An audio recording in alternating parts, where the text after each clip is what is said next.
बेवकूफ है दुनिया जो भूतों से डरता है। মানে ও বোকা যে ভূতকে ভয় পায়। আর এই কথা বলেই কার্তিক আরিয়ান নিজেই ভূতকে ভয় পায়। যাই হোক, মানে সিনেমার ডায়লগের সাথে নায়কের ভূমিকার একটু পার্থক্য আছে, তারপরেও এই সিনেমাটা পার্ট 1 অক্ষয় কুমার করেছে, পার্ট 2 কার্তিক আরিয়ান, পার্ট 3 ও কার্তিক আরিয়ান করছে। এখন এই ভুল ভুলাইয়া সিনেমাটার ট্রেলার গত পরশুদিন লঞ্চ হয়েছে। লঞ্চ হওয়ার পরেই টি সিরিজে 33 মিলিয়ন ভিউ, মানে 3 কোটি ভিউ হয়ে গেছে।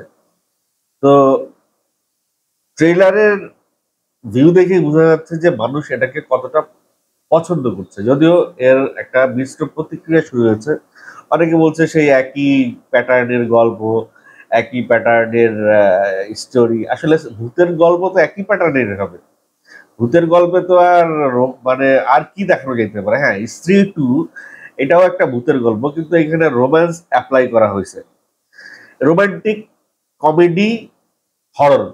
হ্যাঁ, একটু রোমান্টিক আর কমেডি অ্যাড করে এই হররটাকে এমন একটা জনরায় নিয়ে গেছে যে স্ত্রী 2 ভারতের শীর্ষ আয়কারী একটা মুভিতে পরিণত হয়েছে। লো বাজেটের ছবি, হিউজ ইনকাম করে ফেলছে। হ্যাঁ, ভুলভুলাইয়াও এই সময় এই দিওয়ালিতে রিলিজ পাবে। তো স্ত্রী 2 এর এই সাফল্যের পরে ধারণা করা হচ্ছে যে ভুলভুলাইয়া 3 আরো অনেক বেশি সাফল্য পাবে, কারণ স্ত্রী 2 এর চাইতে ভুলভুলাইয়া 3 তে বাজেট একটু বেশি। এখানে সেই বিদ্যা বালানকে আবার সেই ভূতের চরিত্রে দেখা যাচ্ছে। ভুলভুলাইয়া 1 এ বিদ্যা বালানকে ভূতের চরিত্রে দেখা গিয়েছিল। তো বিদ্যা বালানের যে একটা ক্রেজ রয়েছে, একটা দর্শকের কাছে যে একটা গ্রহণযোগ্যতা রয়েছে, সেই গ্রহণযোগ্যতার কারণে এই সিনেমা কিন্তু আলাদা একটা ভাইব পাবে। আর কার্তিক আরিয়ান এই সময়ের অনেক ডিমান্ডিং একটা হিরো। ইয়াং জেনারেশনের জন্য, জেনারেশন জেড যারা, তাদের জন্য কার্তিক আরিয়ান বলতেই তারা অজ্ঞান। আরো একটা স্পেশাল ক্যামিও চরিত্রে দেখা যাবে মাধুরী দীক্ষিতকে। এই 3টা ক্যারেক্টারের সঙ্গে আকর্ষণ থাকছে তৃপ্তি ডিমরি। আপনারা জানেন অ্যানিমাল সিনেমায় তৃপ্তি ডিমরির অ্যাপিয়ারেন্স দর্শক দারুণভাবে লুফে নিয়েছিল। সেই তৃপ্তি ডিমরি থাকছে ভুলভুলাইয়া পার্ট 3 তে। ভুলভুলাইয়া পার্ট 3 তে আরো যেটা থাকছে সেই ওই যে তুমি যে আমার বাংলা গানটি, সেই গানটিও এখানে অ্যাপ্লাই করা হয়েছে। এবং এর যে সিগনেচার সং হরে কৃষ্ণ হরে রামা, সেই গানটিও এই সিনেমায় রয়েছে। অর্থাৎ একটা সিনেমার গান একটা সিনেমাকে আলাদা একটা হাইপে নিয়ে যায়। তো ভুলভুলাইয়া 3 সেই জায়গা থেকে তাদের সিগনেচার যে 2টা সং ছিল, সেই 2টা সংও এই সিনেমার মধ্যে রেখেছে। আরো একটা ইম্পর্টেন্ট বিষয় এই সিনেমার, সেটা হচ্ছে যে এই সিনেমার ম্যাক্সিমাম শুটিং কলকাতায় হয়েছে। অর্থাৎ বলা যায় এই সিনেমাটা কলকাতায় শুটিং হয়েছে। তো সেই জায়গা থেকে দুই বাংলায় ভুলভুলিয়া পার্ট 3 এর একটা আলাদা ডিমান্ড থাকবে। আর ভারতে হিন্দি ইন্ডাস্ট্রিতে তো ভুলভুলিয়া আলাদা একটা ডিমান্ড থাকবেই।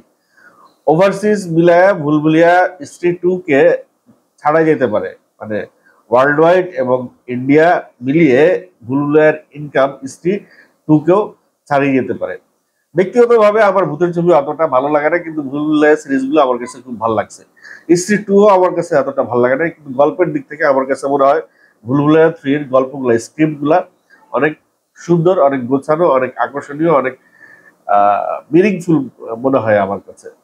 এই সিনেমাটা পরিচালনা করেছে আনিস বাজমি আর স্ক্রিপ্ট লিখেছে Akash Kaushik. Story, screenplay, dialogue Akash Kaushik এবং আনিস আজমির এই প্রচেষ্টা ভুলভুলাইয়া 3 দেখার জন্য কারা কারা অপেক্ষা করছেন অবশ্যই কমেন্ট করে জানিয়ে যাবেন। 2023 সালের আইফা অ্যাওয়ার্ড অনুষ্ঠিত হয়ে গেল। 27 তারিখে দুবাইয়ে বসেছিল এর আসর।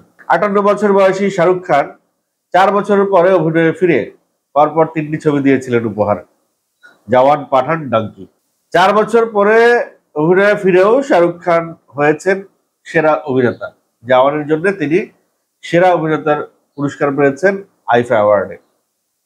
রানী মুখার্জি পেয়েছেন সেরা অভিনেত্রীর পুরস্কার। মিসেস চ্যাটার্জি ভার্সেস নরওয়ে সিনেমায় অভিনয় করার জন্য রানী মুখার্জি এই পুরস্কারটি পান। আফসোস, রণবীর কাপুর অ্যানিমেলের জন্য কোনো পুরস্কার পায়নি। তবে অ্যানিমেল 2টি পুরস্কার নিয়েছে, পার্শ্ব অভিনেতা এবং খল চরিত্র।